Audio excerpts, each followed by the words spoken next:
ही रोडवर चिखल जो पडलेला आहे, हा काल आपण विषय मांडला होता. ही गोगलगाय आणि गोगलगायचा शंख आणि इथं जाळलेले अक्षरशः शेतकऱ्यांनी.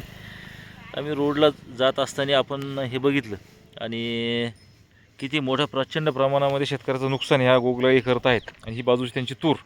ह्या ताईंना आत्ता विचारलं तर ताई म्हणे की मोठ्या प्रमाणावरती हे जे आहेत गोगलगाई ह्या पीक खातात.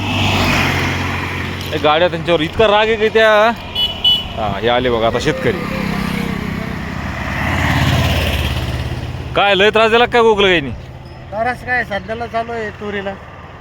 लय वाढले. मोंगाच्या शेंगा ठेवलेच नाही त्यांनी. तिच्या पोटामध्ये शेंगा निघले का?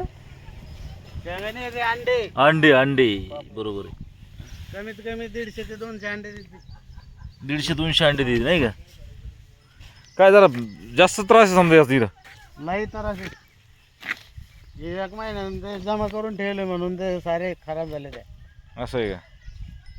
अहो ह्या परिसरात सगळीकडेच हाच त्रास आहे का? चौकडे सगळीकडे त्रास झाला. तर शेतकरी मित्रांनो, हे एक प्रचंड मोठं असं वाढलेलं संकट आहे. उन्हाळ्यामध्ये सुद्धा हे मरत नाही बरं का एवढ्या उन्हाने. नाही मरत ते. हे मला रोडमध्ये जाताना दिसले. अरे म्हणले लयच चालल्याकडे कसं काय? आम्ही कंटाळला त्याला फेकून फेकून. लयच वाढल्या. आज आजबाजूला सरकी खाते का? पूर्ण एरियामध्ये काय काय खाते? लहान लहान सारख्या त्यावेळेस कापून टाकले त्यांनी. काय काय खाते ते?